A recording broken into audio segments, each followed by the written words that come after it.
그렇죠? 그 얼마나 그걸 받아들였느냐, 이게 열매를 맺느냐 안 맺느냐의 관건이죠. 여러분, 그 길짝밭, 굳은 땅에 떨어진 것, 그게 무슨 마음이냐면 굳은 마음이에요. 굳은 마음. 마음이 굳어버렸어. 마음이 쫀득쫀득해가지고 하나님의 말씀이 턱 떨어지면 푹 들어가야 되는데 굳어버렸어. 아예 들어갈 구멍이 없어요. 네. 완전히 닫혀있는 심령. 이런 사람들은 이제 얼굴에도 그런 게 나타나요. 워낙 심하다 보니까. 그냥 굳어있어. stone face. 예. 하나님의 말씀이 튕겨나가. 와, 저는요, 옛날에 막 007 보면 막 튕기는 뭐 그런 슈퍼 히어로 있잖아요. 와, 하나님의 말씀을 튕겨내는 위대한 히어로들이 있어요. 와. 그런 사람들이에요. 굳은 땅. 말씀을 튕겨내는 사람. 우리 가운데도 있죠. 얕은 땅에 또 있어요. 두 번째로는. 얕은 땅. 돌밭이에요, 돌밭. 이건 뭐냐? 겉모습만 말씀이 들어가는 것 같아. 겉모습만. 피상적인 거예요. 그리고 사라져. 예. 자, 이 말씀이 전하면 받는 것 같아. 예. 받는 것 같고, 또 이렇게 변하는 것 같지만, 아니야. 안 변했어. 예.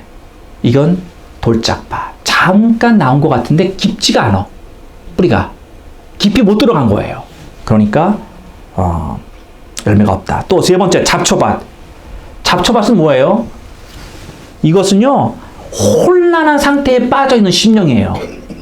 그냥 그 씨앗이 잘 자라야 되는데 가시도 있고 뭐 위드 이런 이름도 제가 뭐 다 될 수 없는 여러 가지 그런 다른 풀들이 함께 막 자라는 거예요. 그러니까 이 사람은 혼란한 거야. 혼란해. 응?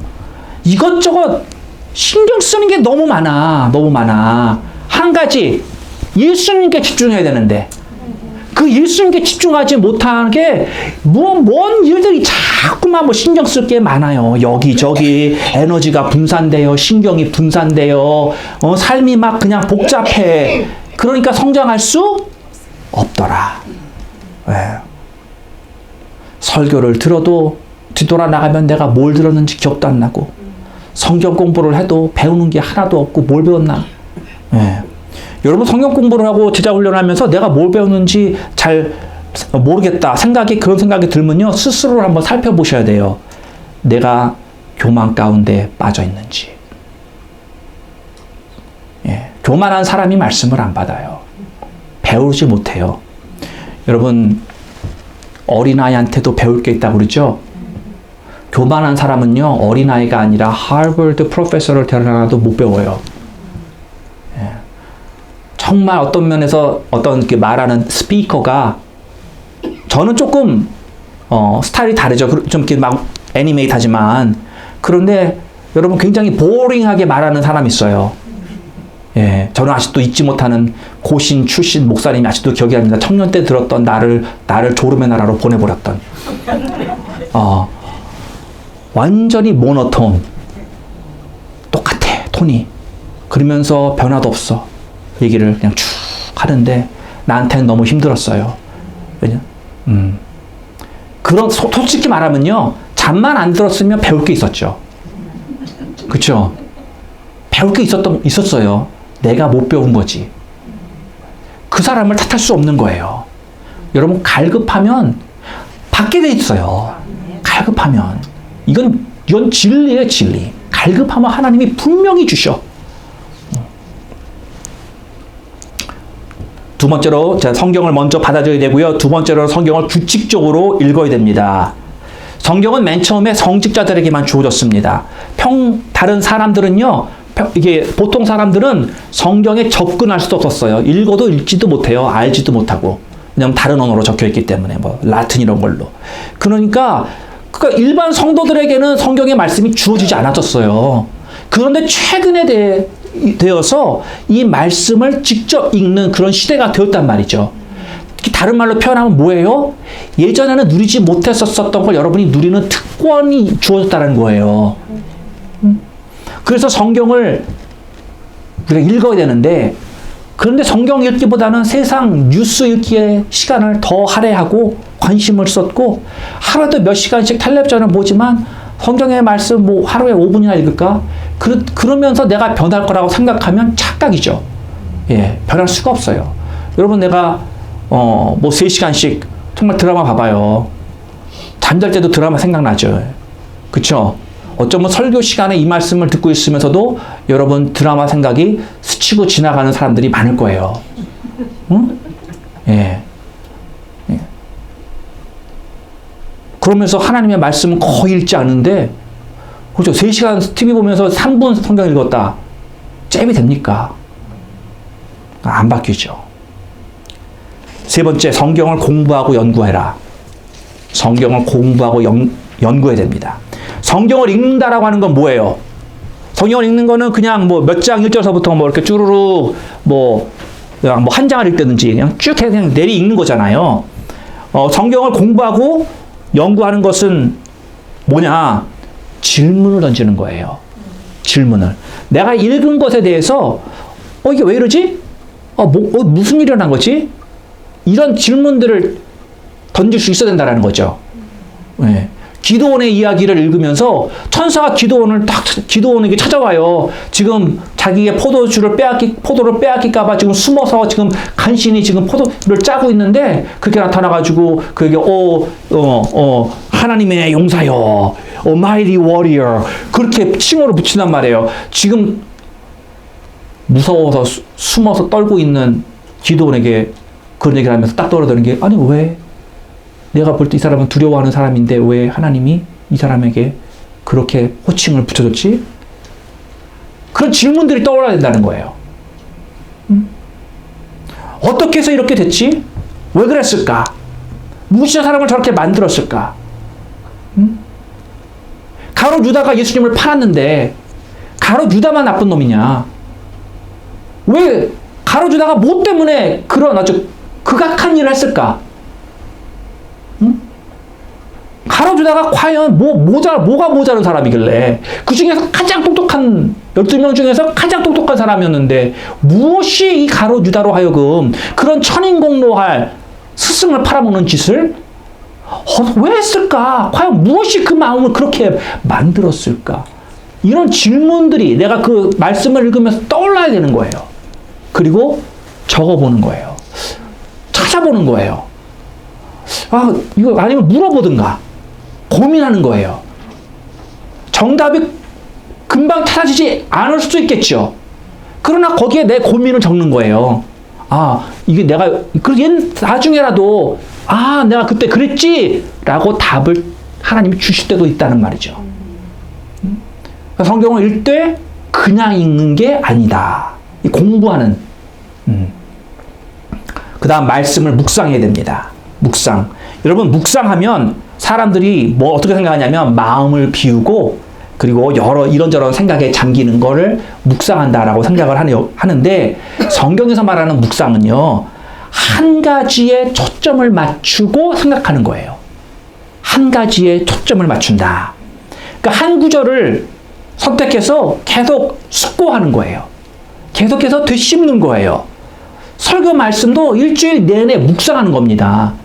여러분 설교를 한 저도요. 설교 말씀이 어느 정도 지나면 흐릿해져요.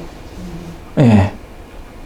제가 이거 준비하느라 몇 시간을 몇 날을 했는데 여러분은 잠깐 30분, 40분 듣고 얼마나 많이 남겠어요. 물론 남는 부분이 있겠죠. 하나님이 역사하시니까. 그런데 여러분 우리가 인터넷에 하나님의 말씀 올려놓잖아요. 여러분 다시 들으시기를 제가 말씀드립니다. 권유합니다. 왜? 놓친 게 분명히 있어요. 또 두 번 들을 때 하나님이 주시는 새로운 은혜가 있단 말이죠. 더 확실하게 다가오는 그런 은혜가 분명히 있다는 것입니다. 그러니까 말씀은 묵상하는 거예요.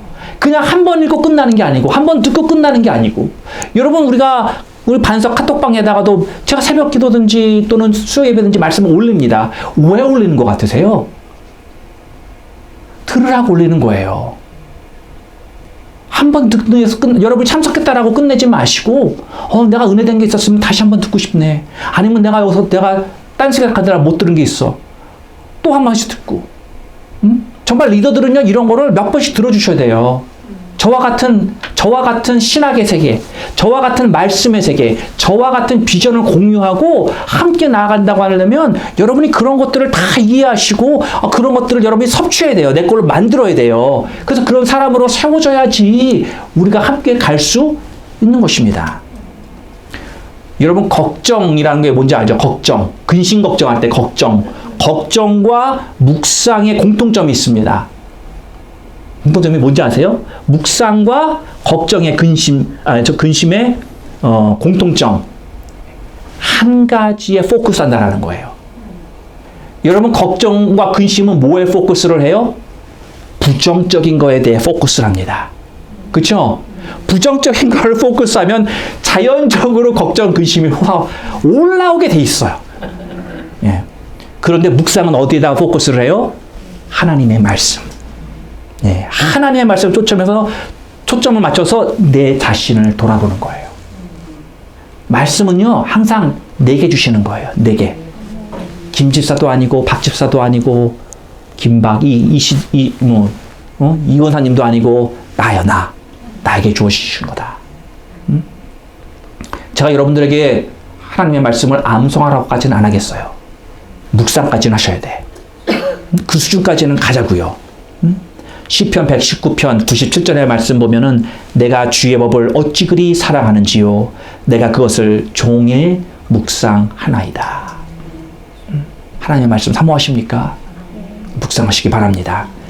마지막 말씀 세 번째. 예, 하나님의 우리가 진리로 변화를 받으려면 말씀을 적용해야 됩니다. 말씀을 받아들이고 읽고 그리고 공부하고 그리고 말씀을 묵상할지라도 그 말씀을 적용하지 않으면 아무 소용없더라. 적용하다. 사용하시라는 거예요.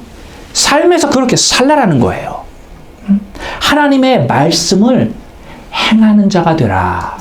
말씀하고 있습니다. 행하는 자가 되라. 오늘도 우리가 찬송가 불렀잖아요. 말씀을 행하는 자가 그 인생을 반석 위에다 짓는 거예요. 말씀을 행하지 않는 자는요, 모래 위에다 집을 짓고 있는 거예요. 바람 불고 비 오면 우르르르르르르 다 떠내려가요.